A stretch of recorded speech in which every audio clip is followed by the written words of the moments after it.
현재 러시아는 우크라이나를 서방 세계와 대적하기 위한 발판쯤으로 생각하고 있습니다. 이는 절대 비약이 아닙니다. 실제로 러시아는 전쟁이 한창인 와중에도 과거 소련 소속이던 발투상국에 대해 노골적인 침략 야욕을 드러내고 있습니다. 만약 러시아가 핀란드, 스웨덴, 노르웨이를 점령하게 된다면 영국을 포함한 서유럽과 직접적으로 국경을 마주할 수 있게 되는데요. 또 다른 한편으로 흑해를 통하는 우크라이나 항구를 틀어막고 있는 것도 서유럽까지 영향력을 넓히기 위해서라 볼 수 있습니다. 만약 러시아가 크림반도처럼 오데사까지 손아귀에 넣는다면 흑해와 이어진 지중해를 통해 서유럽에 직접적인 영향력을 행사할 수 있게 됩니다. 그런데 이 지중해 항로는 군사적 이유뿐만 아니라 경제적으로도 러시아에 굉장히 중요한 곳입니다. 그도 그렇게 흑해를 제외하면 러시아 영해는 답도 없는 수준입니다. 태평양 방면은 군사적 긴장감이 높은 미국과 맞붙어 있어 북극해로는 도저히 태평양으로 진출할 수 없습니다. 즉 러시아가 우크라이나 흑해의 안정적인 항구를 노리는 것은 어찌 보면 국가의 사활을 건 밥줄 찾기라고도 볼 수 있습니다. 그래서 러시아는 우크라이나를 점령해 안정적인 해양 국가로 발돋움하기 위해 안간힘을 쓰고 있는 것입니다. 이처럼 지구 면적의 71%를 차지하는 바다는 국가와 국가 그리고 경제와 경제를 잇는 고속도로나 다름없습니다. 그렇기 때문에 여러 나라들이 안정적인 해양 운송로를 개척하기 위해 전쟁까지 불사하는데요. 그러기 위해서는 바다를 지킬 수 있는 해군 전력의 육성이 필요합니다. 이 때문에 많은 군사 강국들은 국가 권력 중 해군력을 가장 중요하게 생각하고 있습니다. 실제로 미국이 세계 패권을 쥐게 될 수 있던 결정적 한방은 파나마 운하의 개통이었습니다. 북태평양과 북대서양 둘로 나누어 있던 미국의 영해는 중앙아메리카를 관통하는 파나마 운하를 통해 하나로 이어졌고 이를 통해 미국은 전 세계 절반의 바다를 지배하게 되었습니다. 물론 미국이 이처럼 세계 패권을 쥐게 된 가장 큰 이유는 앞서 언급한 강력한 해군 전력을 보유하고 있기 때문인데요. 특히 군함의 꽃이라고 할 수 있는 항공모함을 중심으로 구성된 체계화된 항모전단의 위력이 막강합니다. 지금이야 미국의 항공모함 전단을 세계 최강의 전력으로 꼽지만 항공모함이 처음 활약한 2차 세계대전에서는 그리 큰 활약을 하지 못했습니다. 그도 그럴 게 덩치에 비해 상대적으로 느린 항모는 거함거포주의를 바탕으로 만들어진 초대형 전함들의 좋은 먹잇감이었습니다. 또한 항모를 지원해줄 항모전단도 그리 체계적이지도 못했습니다. 웬만한 약소국의 해군 총력과 맞짱까지 뜰 수 있다는 항공모함이라 할지라도 제대로 된 항모전단을 운영하지 못하면 제 성능을 발휘할 수 없습니다. 즉 아무리 강력한 전함도 모든 전장에 만능은 아니란 뜻입니다. 그래서 미국은 항공모함 한 척을 지휘함인 기함으로 삼아 세네 대의 이지스함, 잠수함, 지원함 등으로 전단을 구성하여 운영하고 있습니다. 이 중 이지스함은 항모전단의 핵심으로 신의 방패라는 별명처럼 방공 능력과 탐지 능력에 특화된 전함입니다. 동시에 200개 이상의 목표를 자동으로 탐지하고 추적할 수 있을 뿐 아니라 최대 24개의 목표를 동시에 공격할 수 있습니다. 이는 적보다 얼마나 이기적으로 싸울 수 있느냐에 따라 전쟁의 승패를 결정짓는 현대전장에서 무엇보다 중요한 성능입니다. 그런 의미에서 이지스함은 그 중추적인 역할을 하는 핵심 전투력인데요.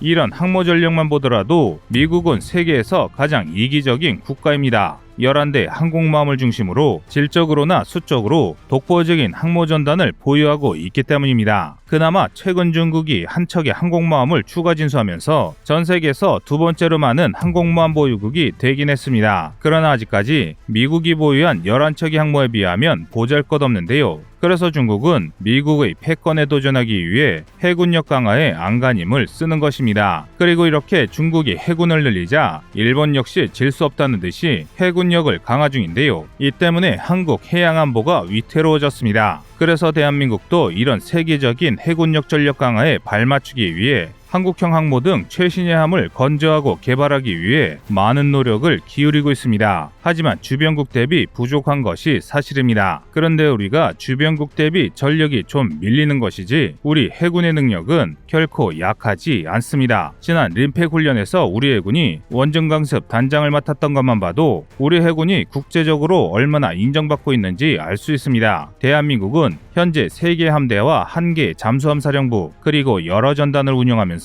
중국과 일본의 강력한 억제력을 행사하고 있습니다. 특히 동해, 서해 어느 쪽으로도 대응할 수 있고 태평양 등 먼 바다로도 직접 진출이 가능한 제주 해군기지에는 우리 해군 최강의 전력인 제7기동전단이 상주하고 있습니다. 이 부대에는 우리 해군이 보유한 세대 이지스함인 세종대왕함, 율곡 2함, 서해 류성령함을 중심으로 한 9척의 구축함이 편제되어 있습니다. 뿐만 아니라 현재 개발하고 있는 국산 전투함들은 한국산 기술로 국산화율을 높이고 있고 또 한국산 공격무기들로 무장체계를 도입하고 있습니다. 세계 많은 군사 강국들도 자국산 기술로 공격무기와 통합운영체계를 이룩하는 나라는 그리 많지 않습니다. 그만큼 한국 해군의 능력은 세계 최정상급이라 해도 과언이 아닙니다. 이상 꺼리투브의 두 번째 미션이었습니다.